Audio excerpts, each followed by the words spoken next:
we are going to study about how coins help us as sources of history.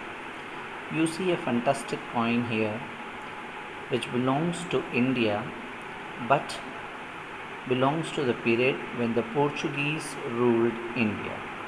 You can see a face on the coin. I'm going to show you the reverse side. Look at this beautiful emblem of the crown. It says India, Portuguesa. It is 1/4 of probably an anna in those days, was also known as a tanga, Tanga. There's one more I'm going to show to you along with this. So there are two coins. This one has a different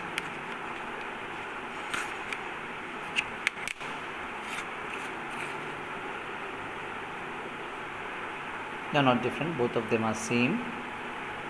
We are now going to see another set of coins.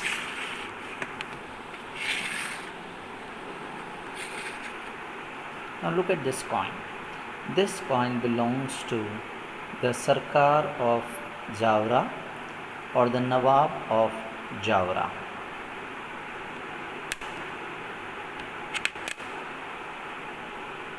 You can see it written here, the Nawab of Jaora, 1896.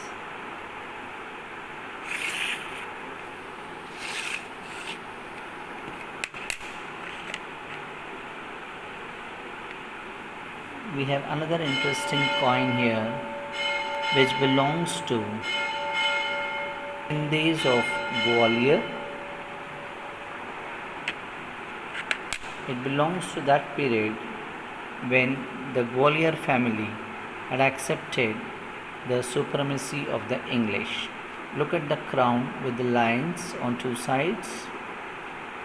Coins speak a lot about history. We now come to another interesting coin. This belongs to the Gaikwads of Baroda. The Gaikwad family which ruled Baroda, it belongs to their period. This particular coin belongs to 1946, 1 paisa, that's 1 paisa. And look at this one. This is again a 1 paisa. It belongs to 1949.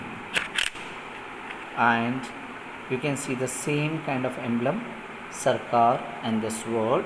This of course belongs to the Gaikwads of Baroda again. We have this coin which clearly tells you it belongs to the Holkar dynasty of Indore. This is 1/4 of an anna. It belongs to the Indore family, the Holkar dynasty.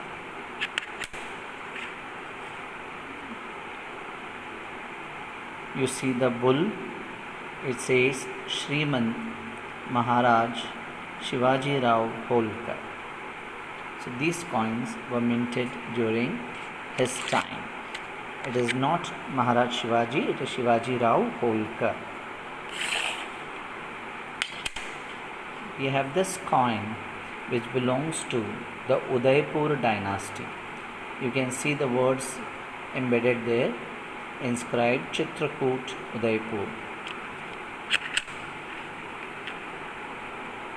The year, all these years are as per Hindu calendar, not as per the English calendar.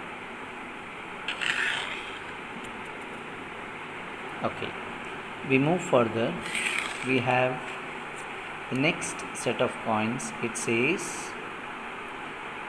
1/4 of an anna. It is 1/4 of an anna, minted in 1929. I'll show you the other side of the coin. This of course from the British times. George V, King Emperor. It is King George V who was the emperor at that time. We have another coin which says Edward VII as King and Emperor. You can read it very clearly. Edward the Seventh, King and Emperor. This is also 1/4 of an anna, but see the year. This is 1910, and the one we saw just now is 1929. So we understand the change in the rulers over a period of time. Look at this beautiful coin.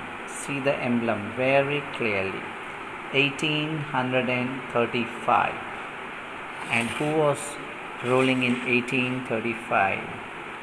If you can read, it was the East India Company. This is half a anna. I'll show you the other side of this coin. This is pretty clear. The East India Company, half a anna. See Urdu wordings there. The olive branch. The Urdu wordings indicating that probably these coins originated from Delhi.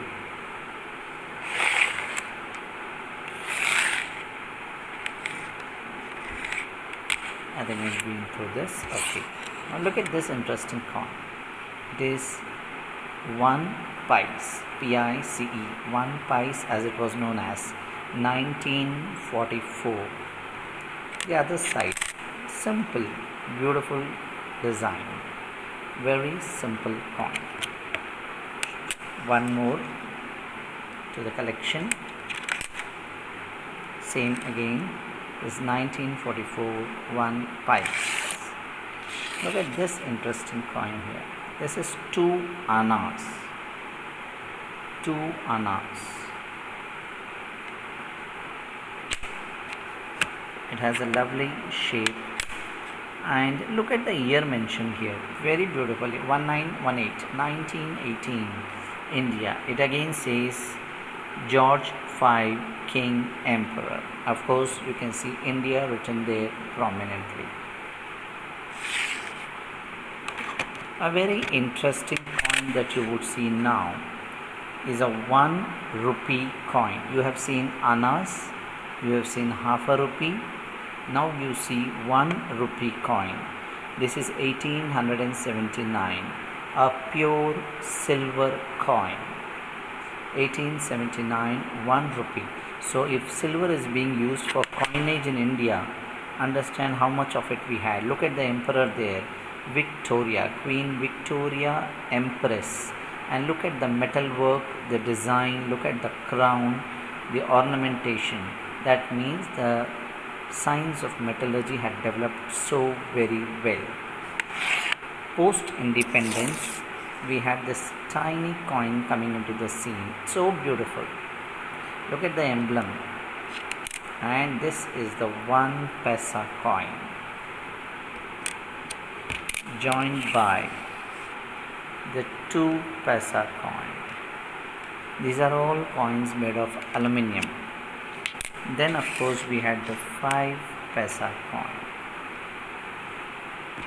Then of course we had the 10 paisa coin. Very beautiful. 1, 2, 5, 10, and of course not to forget the 20 paisa coin. This was the family of the aluminium coins that we had in this country. Not only were these available, prior to that we had brass coins. These are not available anymore. This is a 10 paisa, 10 paisa that you can see. Look at the other side, the beautiful emblem of India. More interesting is the 20 paisa coin. Just look at that, so beautiful and so lovely. So that speaks about our national flower, the lotus, the 20 paisa coin.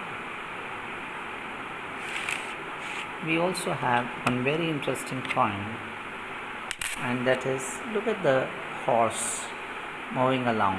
It is again 1 pice, P-I-C-E, 1951. Of course, belongs very much to India.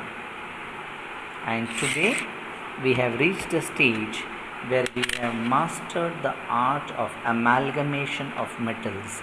See the fusion of two different types of metals in such a fantastic manner.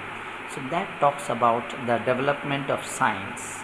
Look at the emblem, how very clear it is. You can see the images below. You can see Satyameva Jayate inscribed so clearly and spotlessly. Look at this identification marks that have been made. See the new notation of the rupees or rupiah as it is. The way we write it today, we don't write RS anymore. So this is how coins help us to understand the progress and development of a nation.